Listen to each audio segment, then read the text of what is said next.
Tervetuloa Uuden sukupolven ääni podcastiin. Mun nimi on Eemeli Tuominen ja mun seurassa on Ilari Huitti. Tää on varmasti se kauan odotettu ensimmäinen jakso, missä me kerrotaan keitä me ollaan, miksi tää podcast on olemassa ja mitä te voitte odottaa. Näinpä. Ja hei, tähän kuulostaa tosi hyvältä. Mutta se itse asia, niin miksi se nuorten ääni on tärkeä? No hei, Ilari, kerro ihan lyhyesti, että miksi sun mielestä nuorten ääni on tärkeä? No siis, koska me nuorethan ollaan yhteiskunnan tulevaisuus ja me eletään pisimpään niiden päätösten kanssa, joita nyt tehdään. Ja sen takia on tärkeää, että nuoret saataisiin enemmän kiinnostumaan politiikasta ja yhteiskunnasta ja sitä kautta myös nostattamaan niin kuin nuorten äänestysprosenttia myös, koska se on silti vieläkin tänä päivänä liian alhainen. Kyllä, sanoit, että toi oli erittäin hyvä tiivistys.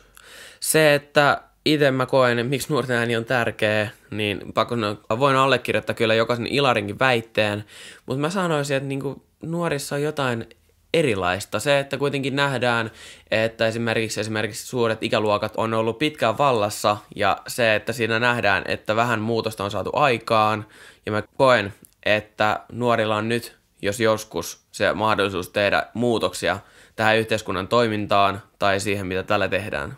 Kyllä, ja siis nuorethan elää niin kuin sellaista uutta aikakautta ja ehkä meillä nuorilla on just sellaista niin kuin näkökulmaa antaa enemmän mitä vanhemmilla sukupolvilla, koska me ollaan kumminkin ne, jotka on niin kuin käytännössä kännykkä käteen niin kuin kasvaneita. Voisi sanoa jopa, että valitettavasti, mutta on siinä paljon hyvääkin. Ja ilman tätä ehkä kännykkä käteen periaatetta mekään ei oltaisi tässä, sillä podcastihan on näitä ajan tuomia huippuasioita, tai no, en tiedä, miksei LP-levyillekin olisi voinut sitten podcastia tehdä, mutta en ainakaan tiedä, että ketään olisi tehnyt. Nimenomaan, ja seuraava sukupolvi on sitten tämä tekoälysukupolvi, että innolla odotan, että mihin se sitten tulee viemään. Jep. Mut hei, mitä te voitte odottaa täältä podcastilta? Siis mitä ihmettä täältä on tulossa? Tai niinku, onko täällä tulossa jotain hyviä puhujia? Ollaanko me vaan höpöttelemässä päivän politiikkaa vai ihan vaan jauhamassa täällä ihan random asioita? Vai niinku, mitä ihmettä? Mitä täältä tulee? No siis, mehän ollaan jo Instagramin puolella kerrottu, että tulee vieraita ja me ollaan saatu myös niinku paljon niinku Instagramin kautta viestiä, että haluaa tulla vieraaksi tähän podcastin pariin ja se on hyvä kuulla, että tähän halutaan tulla mukaan ja kyllä me saadaan niin kuin enemmän tästä irti ja pystytään antaa, että pelkästään vaan kaksin täällä höpöteltäessä. Juurikin näin, eli luvassahan on kovia puhujia, kovia kasvoja, uusia sekä vähemmän tunnettuja, mutta en sanoisi, että nekään sen huonompia olisi, vaan niiltä voi löytyä semmoisia tarinoita, mitä te ette ole koskaan ennen kuulleet, niin me halutaan päästä tuomaan tätä nuorten näkökulmaa heidän kauttaan esille, mutta meillä löytyy myös niitä ihmisiä, ketkä päättää tämän hetken asioista sekä tulevista tällä hetkellä, joten niitä ei voi unohtaa, koska tietenkin päätökset tehdään nyt, eikä vasta 10 vuoden päästä silloin, kun me ollaan heidän ikäisiä. Kyllä, ja keskeisin teemahan meillä on just politiikka, joka on aika laaja-alainen, johon voi sisältyä laidasta laitaan kaikkea ja vieraitakin on niin kuin kansanedustajia, nuoria vaikuttajia ja myös niin kuin sitoutumattomia niin kuin puolueista olevia niin kuin vieraita. Hei, mutta tähän kuulostaa tosi hyvältä, mutta siis kaikkihan sanoo, että näitä podcasteja on niin kuin hurumykkät, eli tosi paljon ja niin kuin se, että miksi tämä meidän podcast on edes syntynyt, siis miksi me tehdään yksi lisää, siis eikö tämä ihan turhaa, niin kuin miksi? No siis mä ehkä ajattelen silleen, että podcasthan on silleen niin kuin yhä kasvavan trendi ja niin kuin markkinointikanava ja periaatteessa mikä järki on niin kuin keksiä rengasta uudelleen, kun on jo niin kuin se hyvä konsepti siihen. Ja vaikka niin kuin podcasteja on paljon ja politiikka- ja yhteiskunta-aiheellisia, niin ei ehkä niin kuin just tällaisia, jossa niin kuin nuorten ääni pääsee esiin. Ja nimenomaan siinä me koitetaan just erottautua, että me tuodaan nuorten ääni esiin politiikan ja yhteiskunnallisessa keskustelussa. Hei, Tämähän on tosi hyvä. Ja siis oikeastaan tämä on ollut itsellä ainakin haaveena tämä podcastin teko, että silleen niin kuin tämä podcast on semmoinen ehkä pitkäaikaisempi unelma, jota nyt päästään vihdoin toteuttamaan, kun löytyy tämmöinen erinomainen ajankohta, aihe sekä tietenkin puhuja pari, mitä parhain Ilari Huitti. Mutta itsessään silleen niin kuin tämä podi on tämmöinen niin kuin rento tapa keskustella, pystytään keskustelemaan ihan vapaasti, oli aihe kukkaruukusta kalaan, tai vaikka siihen jenkkien vaaleihin, että niinku ihan mitä vaan. Mutta silleen niinku se, että miksi me päädyttiin tämän formaattiin, on oikeasti niinku ehkä se, että täällä on niinku semmoinen alusta, mitä ei kuitenkaan niinku ole vielä ihan ylitäyteen tupattu tämän tyyppisellä. Että me nähtiin se tietyn tyyppinen, voisiko sanoa, markkinarako niin sanotusti. Että tää on tämmöinen hauska paikka päästä tekemään sitä uutta. Ja toivottavasti saadaan teidät myös mukaan siihen uuden luomiseen, jolloin saadaan jopa teistä vieraita tai vaikkapa mitä. No, tuutte ainakin seuraamaan ja vaikka meet and greetia järjestetään jossain kohtaa, jos oikein innostutaan. Kyllä, ja meille voi laittaa just viestiä Instagramin puolella, niin kun laittaa kysymyksiä, vierasaiheehdotuksia ja sitten myös kysymyksiin tullaan niin kun vastaamaan aina jaksoissa. Ja myös tämänkin jakson parissa me vastataan teidän lähettämiin ensimmäisiin kysymyksiin. Ja kyllä, ollaan saatu hyviä kysymyksiä ja innolla odotetaan lisää niitä. Mutta hei, keitäs me siinä oikeastaan olla? Ajateltiin, että tehdään pieni tämmöinen esittäytyminen tässä, niin sille Ilari, haluatko sä aloittaa vai aloitanko mä?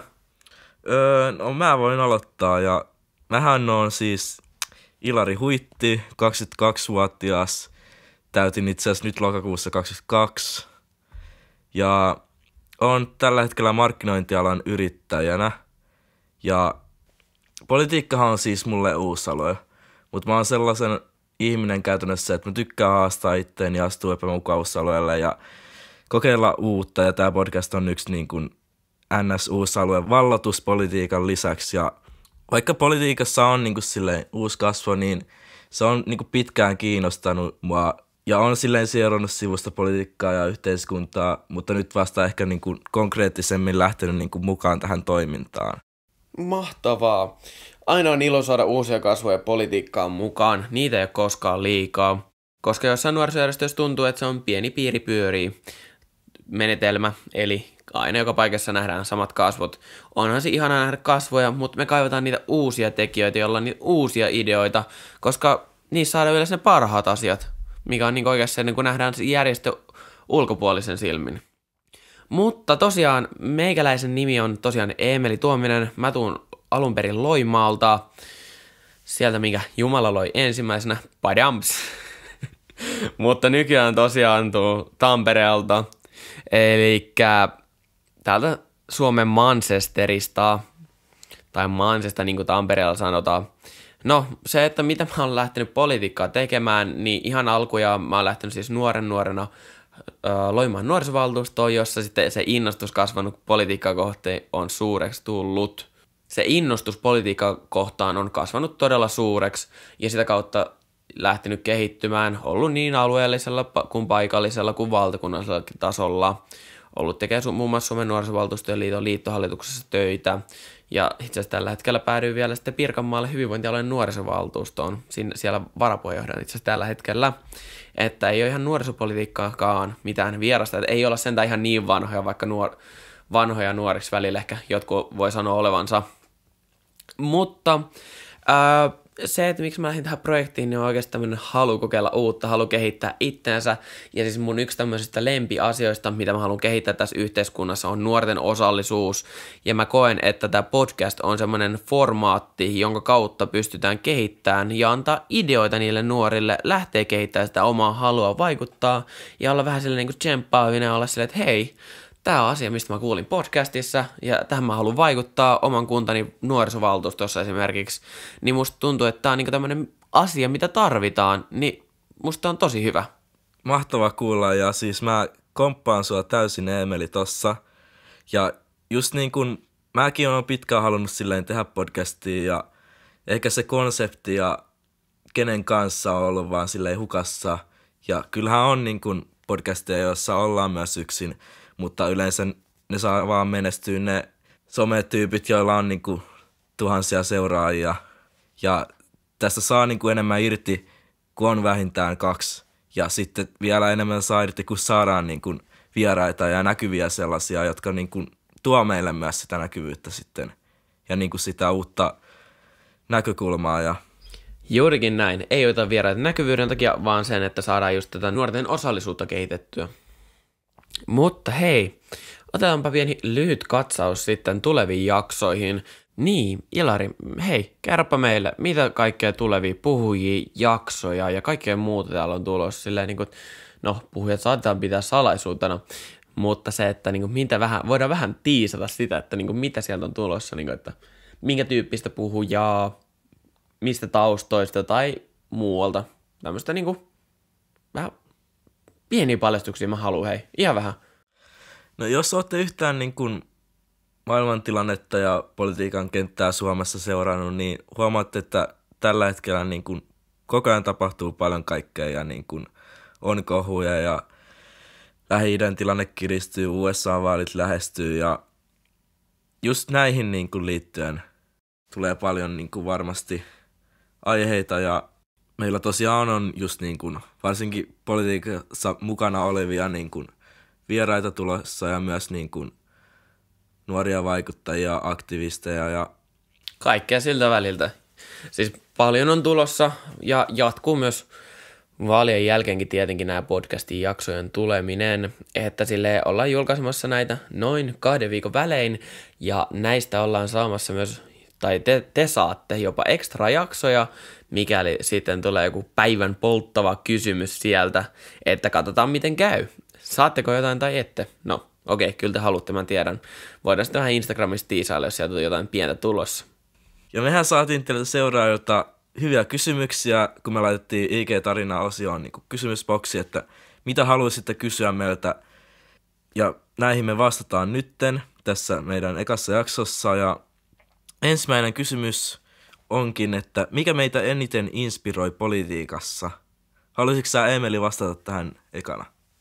Joo, no, mä haluaisin sanoa ihan niinku tylsästi, että nuoret ja uudet nuoret vaikuttajat, mutta ehkä se, mistä mun niinku tää inspiraatio on lähtöisin, niin mä kokisin sen, että siinä on ehkä semmoinen tietty, no, voiko sanoa, että oma lehmä ojassa, sillä silloin kun olin nuori ja opiskelin ja olin koulussa ja olin sitten siellä nuorisovaltuustossa just, niin mua harmitti tosi paljon se, että mä en koskaan saanut niinku mitään opintopisteitä tai mitään niinku hyväksilukuja siitä, että mä oon ollut tässä nuorisovaltuustoiminnassa, vaikkakin siis tää nuorisovaltuustoimintahan on kehittänyt ihan järkyttävästi mua ja montaa muuta nuorta niin yhteiskunnallisen osaamisen laidalla kuin ihan sitten semmoisen niinku sivistyksenkin laidalla, ja se niinku sieltä löytää kavereita, jotka on ihan elinikäisiäkin jopa, uusi harrastus, pystyy kehittämään omia puhumistaitojaan,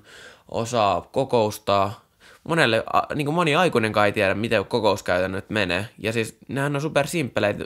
Ja varsinkin kun olet jossain nuorisovaltuustossa tai vaikka jossain paikallisyhdistyksessä, vaikka jossain puolueen nuorissa tai ihan missä vaan, niin se oppii tämmöisiä perustaitoja, mitkä on mun mielestä niin kuin ihan hyviä taitoja osata. Ja niillä pärjää pitkälle elämässä. Sekä sitten se, että täällä pystyy rakentamaan myös verkostoja, jotka on mun mielestä se kaiken A ja O, koska sitä kautta sä pääst edistyä sun uralla. Ja niinku se, että niinku, jos sulla oli tarve vaikka lainata kaverille vene kesäksi, niin todennäköisesti sulla on löytynyt nuorisovaltuustosta se kaveri, ketä vuokraa niitä veneitä. Niin musta on aivan mahtava mahdollisuus päästä tekemään sitä duunia. Mutta jos yksi asia, mikä eniten inspiroi politiikassa, niin mä sanoisin sen vaan, että se on kyllä vaikuttaminen ja itsessään se, niin kun näkee oman työnsä jäljen. Mut hei, Ilari, mites sulla? Tällä ihan lyhyesti. No mä oon aika samoilla linjoilla ja just se ehkä niin kun on nuori ja kun katsoo vaikka niin kun ketä tuolla päättää asioista, niin meitä tarvitaan todellakin sinne enemmän, koska me ollaan kumminkin vähemmistö siellä ja se myös, että me halutaan niin kuin, tai mä ainakin haluan näyttää niin kuin vanhemmille sukupolville, mistä meidät nuoret on tehty ja että me oikeasti pystytään niin kuin asioihin ja meillä on niin kuin uutta näkökulmaa antaa ja sellaista kaivattua näkökulmaa ehkä ja useinhan niin kuin tuntuu, että meitä katsotaan ehkä silleen vinoon ja silleen, että me ollaan ihan kokemattomia ja niin edelleen. Mut hei, seuraava kysymys. Mikä on yksi asia, jota sä haluaisit muuttaa yhteiskunnassa? Mä tiedän, että tämä on ehkä vähän laaja, mutta se on tosi kiva saada laajoja kysymyksiä teiltä. Ilari, ole hyvä. Siis asioitahan, joita haluaisin muuttaa yhteiskunnassa on aika paljonkin, mutta jos niin kuin silleen konkreettisemmin ehkä yksi sellainen iso asia, mikä käytännössä on mahdotonta niin kuin muuttaa, niin olisi ehkä niin kuin pahuuden poisto, koska sehän niin kuin samalla lopettaisi niin kuin sodat ja kaiken niin kuin sellaisen niin sanotusti pahuuden ja veisi niin kuin yhteiskuntaakin niin kuin parempaan suuntaan ja että kaikilla olisi niin kuin hyvä olla täällä. Joo, hei, toihan on tosi hyvä. Pahuutta on liikaa maailmassa se, että niinku, siitä voitaisiin puhua iät ja ajat ja pahuuden muodoista, kuten vaikka koulukiusaamista. No, siitäkin saattaa tulla yksi jakso. Mutta mä sanoisin, että yksi asia, mitä mä haluaisin muuttaa yhteiskunnassa, on ehdottomasti siis, kaikki ei välttämättä ole samaa mieltä, mutta mä sanoisin, että äänestysikärajan lasku 16 vuoteen. Varsinkin kunta- ja aluevaaleissa, koska kuntavaalit on kuitenkin niin nuoria koskevat vaalit, varsinkin nyt hyvinvointialueen uudistuksen jälkeen, koska täällä nyt nähdään sitä jälkeen, että nyt se kaikki koulutuspuoli on kunnilla, niin se, että mikä asia paremmin koskisi nuoria kuin koulutus, niin mä koen, että tämä olisi ihan hyvä. Mutta itse asiassa tästä voidaankin puhua myös toisessa jaksossa myös. Mutta se, että hei, Ilari, vielä yksi katsojan kysymys tähän jaksoon. Millä 3 sanalla sä kuvailisit itseesi? Ehkä 3 sellaista sanaa, millä kuvaisin itteeni, on luova, rauhallinen ja 3 olisi, no ehkä se on toi yrittäjähenkisyys, koska kyllä mä oon sellainen, niin kun, mä haluan saada asioita aikaan ja opetella koko ajan uusia asioita ja niin kun kehittyä itsenä. Joo, hei, mutta ne on tosi hyvät sanat. Mä itse sanoisin olevani aktiivinen, rohkea ja ehkä tämmönen, sanotaanko osallisuussoturi, tai tämmönen hauska termi. No, osallisuussoturi, eli mitä sitä nyt kuvailisi, haluaa, että kaikilla nuorilla on mahdollisuus päästä osallistumaan asioihin, ja kun on niitä päässyt kokeilemaan niin monta ja osallistumaan niin moneen, niin haluaa tarjota myös niin monelle sen mahdollisuuden päästä itse kokeen ne. Koska jokaisella pitäisi olla mahdollisuus siihen, tuli ihan mistä tahansa taustasta, varallisuusluokasta, ihan mistä vaan. Mutta hei, kiitos kysymyksestä suuresti, ja näitä voi laittaa tosiaan, mitä Ilari tuossa mainitsikin, niin lisää Instagramin puolella sitten tulemaan, ja myös ihan vaikka meille henkilökohtaisesti kellon ympäri, sähköpostilla tai viestillä tai WhatsAppilla, tai voi soittaakin, jos uskaltaa, kyllä me vastataan. Puhelinnumerot ainakin meikäläisellä ihan julkista riistaa, että saa soitella. Kunhan ette laita ihan kovin monen puhelinmyyntifirma soittolistalle ihan, että ei ole ihan. Tai jos teette fanipostiin, niin sit saa soitella tietenkin. Mutta joo, hei Ilari, alkaisiko meidän jakso ole sitten siinä? No kyllä mä uskon, että me saatiin niin kuin aika hyvin niin kuin tiivistettyä tähän kaikki tärkeimmät niin kuin asiat. Ja kun tämähän on esittelyjakso, niin tämä on vähän lyhyempi, mutta jatkossa seuraavissa jaksoissa me syvennytään vieläkin tarkemmin niin kuin jokaisen aiheeseen pariin ja kyllä niin kuin on luvassa mielenkiintoisia keskusteluita. Joo, hei, kiitos Ilari, että olit mukana ja no kiitos kuulijoille erityisesti, että saatiin teidät kuulemaan. Odotetaan innolla jo sitä, että saadaan teiltä kommentteja tästä ekasta jaksosta ja silleen, jos tulee ihan mitä vaan kehitysideoita vaan tai puhujaideoita tai ihan mitä vaan, niin oikeasti tulkaa ihmeessä slaidaamaan DM tai jos näette vaikka Tampereen kaduilla, niin nykäskää hihasta, en pelästy. Kyllä ja kun arvioitte tätä jaksoa, niin muistakaa, että tämä on meidän ihan ensimmäinen jakso oikeasti, että mehän ei olla siis ennen tehty podcastia ja tämä on niin kuin ihan uutta meille käytännössä ja joo, mut hei, kiitos Ilari ja kiitos teille. Nähdään. Nähdään.